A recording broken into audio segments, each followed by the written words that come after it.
E aí, gente linda, é uma alegria estar com vocês em mais um Minutos de Inspiração. Que agora eu recebi uma dica, conversas com a Minutão.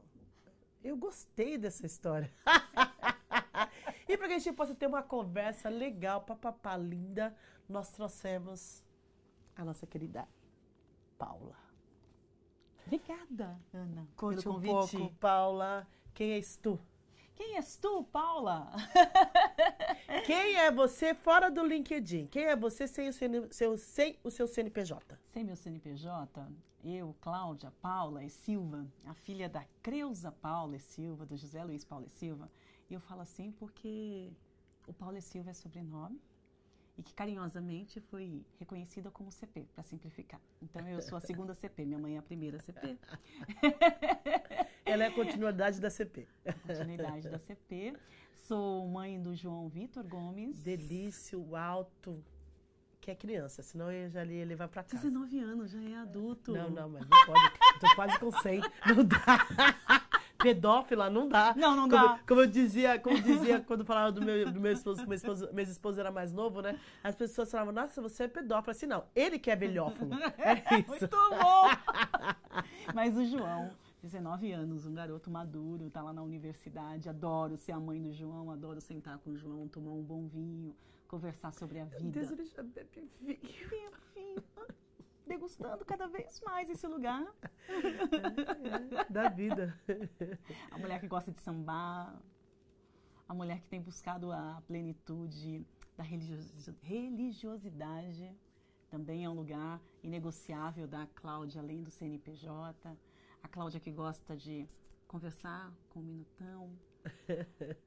E com todas as minhas amigas que são atração de luz. Eu sou uma pessoa que gosto muito, aqui falando com essa leveza, de buscar a leveza em tudo que faço. E eu venho falando muito, né? O que faz sentir afeto é o que faz sentir. E é o que faz sentido. Então eu me movo para esse lugar. E é sobre isso que a gente vai falar um pouquinho, né? Sim, eu já estou emocionada, né? Porque você sabe que eu gosto de chorar. Sou uma pessoa linha dura, mas eu choro de vez em quando. E estar com a Cláudia, eu conheci a Cláudia num momento muito desafiador da carreira dela. Muito desafiador. Onde a Cláudia estava sem perspectiva, sem vontade, sem luz. Estava num lugar que eu nem sei se ela sabe que lugar que ela estava. E se existia esse lugar, né? Mas foi um encontro muito profícuo. Não só para ela, eu nunca disse isso para ela, vou dizer agora, não só para ela, enquanto uma pessoa que eu pude orientar, direcionar, mas é esse reconhecimento do quanto nós, mulheres, principalmente mulheres negras, somos fênix. O quanto de fato nós conseguimos olhar para o espelho e nos colocar como prioridade, nós podemos mudar a nossa história. E aí eu quero que você conte um pouco como é que foi essa experiência com você, para você, né, do que a gente criou, do que a gente pensou, de onde a gente estava, para onde você foi. Bom, Ana, eu estava num lugar que mesmo eu não sabia onde estava.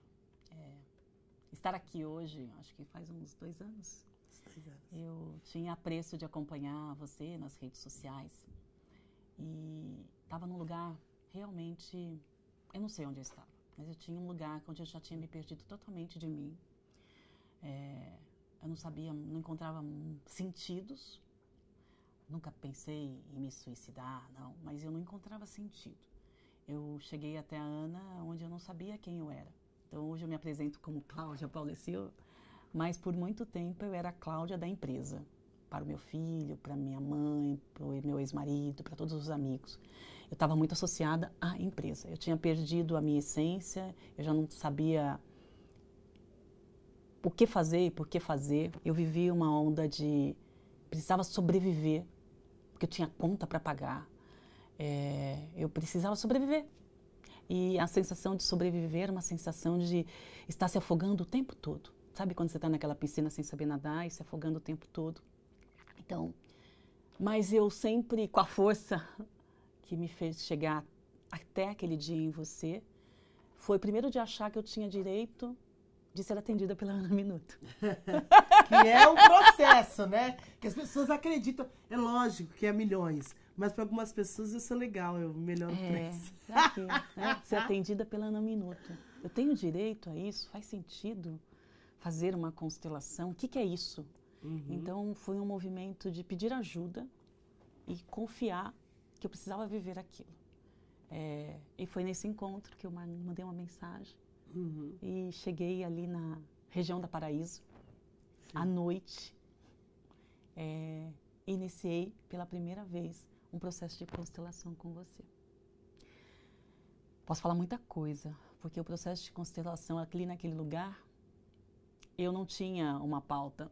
Eu nem sabia o que era constelar, eu só precisava pedir ajuda, eu não aguentava mais. Ou eu buscava sobreviver, ou eu morreria mesmo. Não por uma escolha. E naquele dia, eu me vi super amarrada no processo de constelação. Eu não sou uma pessoa, eu não conseguia entender se era espiritualidade, o que era, mas eu lembro que você conduziu de maneira que me levou para um lugar de um reencontro com o meu pai. Eu estava amarrada, de cabeça baixa, sem conseguir me mover para lado nenhum. Eu não conseguia me mover. E aí, naquele processo, você colocou a minha família, todos os meus ancestrais atrás de mim, e eu não conseguia olhar para o meu pai. Eu não conseguia olhar para o meu pai. Uma pessoa que eu tanto julguei, uma pessoa que não está mais comigo fisicamente e que faleceu e eu nunca disse, eu te amo, papai. Eu consegui falar, eu te amo, papai, 2 anos e meio depois, agora. E isso faltava com respeito, eu não tinha coragem, porque eu olhava para o meu pai, muitas vezes com orgulho de ser o executivo que ele era, mas com muita vergonha e decepção pelo lado do alcoólatra que ele tinha tomado. E eu julgava. E esse processo de constelação para mim foi transformador, não na hora. Eu estou falando 2 anos e meio depois. 2 anos e meio depois. Que passado, acho que uma semana, eu acordei assim no meio da noite e eu me vi dentro de um guarda-roupa chorando, indefesa. E aí eu peguei e mandei uma mensagem para você no WhatsApp. Falei, Ana, eu acho que eu entendi. Falei, Ana, eu acho que eu entendi. Na mesma hora, você me ligou, você não respondeu a mensagem de WhatsApp. E aí agora, pensando claramente, eu entendi aonde eu estava. Eu estava realmente dentro do guarda-roupa, um guarda-roupa esse que existiu, de uma menina cheia de medo e muito insegura, e que eu não tinha consciência, porque esse sentimento de medo, trancada dentro daquele guarda-roupa, não estava na minha consciência mais mesmo. A ausência de respeito com meu pai não estava na minha consciência mais. E eu achava que eu tinha que achar uma resposta para o mundo corporativo, mas a resposta estava em mim. E essa resposta passou por reconhecer os meus medos, passou por agradecer meu pai pela vida que ele me deu, agradecer a minha mãe pela vida que eles me deram. Sem caber julgar a relação deles, eu aprendi muito, muito, que eu levo para a minha vida hoje, não só na relação do meu pai ou da minha mãe. Minha vida mudou. Minha vida mudou. Minha vida mudou. Radicalmente. É um processo de consciência, que eu digo que a partir da consciência, como a gente transfere essa consciência para o sentir e para a ação? É o lugar que não cabe mais nada, nunca mais buscar no outro aquilo que falta em mim. Eu aprendi, olhando para o meu pai, para minha mãe, para todos os meus ancestrais com muito respeito, sem julgar, porque eu não vivia a época deles. E eu estou aqui hoje em vida porque eles me deram a vida e acreditaram, me deram a educação que podiam me dar, me deram o amor que podiam me dar. Me chamava de a pretinha do pai. Então, eu me abasteço do afeto da minha família, por isso que eu cheguei aqui e falei, o que faz sentir afeto faz sentido. E eu sou movida a afeto, foi isso que meu pai e minha mãe me deu. Então, esse é um movimento que eu faço, e faço mesmo, tá, Ana? Eu aprendi a não julgar as pessoas e não buscar no outro o que não tem em mim. Então, cuidar de mim, cuidar dos meus sentimentos foi um processo que me ajudou. Então eu falo assim, hoje eu consigo transbordar em mim. Mas o que eu estava transbordando era o medo quando eu te encontrei. Quando eu estava transbordando era a insegurança. Quando eu estava transbordando naquele momento era a total falta de respeito. Então hoje eu sempre olho e vejo, se eu posso fazer alguma coisa, também aprendi com você. E aí resgatou em mim o que eu posso fazer, né? O que eu posso influenciar e o que eu não preciso nem me preocupar. E eu preciso confiar muitas vezes em coisas que não estão ditas, que não estão escritas, mas confiar. E é um jogo de responsabilidade a vida. E essa responsabilidade tem me norteado. E eu posso dizer, eu aprendi a coisa mais básica da vida que eu já tinha me distanciado, que era o afeto. Então, para sobreviver nessa vida que não é uma vida tão simples, mas ela é desafiadora aos nossos sonhos, a gente precisa o tempo todo chamar para essa responsabilidade e compartilhar o bem. Às vezes as pessoas falam assim, estou falando isso, é certo, é errado? Eu falei, qual é a intenção? O que você está sentindo? Aprendi. O que você está sentindo? É sobre o sentir. E aí o sentir traduz em palavras, o sentir se traduz em gestos, mas a constelação para mim que eu nunca tinha feito e que eu tinha dúvida do que era, mas eu tinha certeza que eu tinha que estar lá. Foi o primeiro passo de um pedido de ajuda por alguém que eu não conhecia, exceto redes sociais. Sim.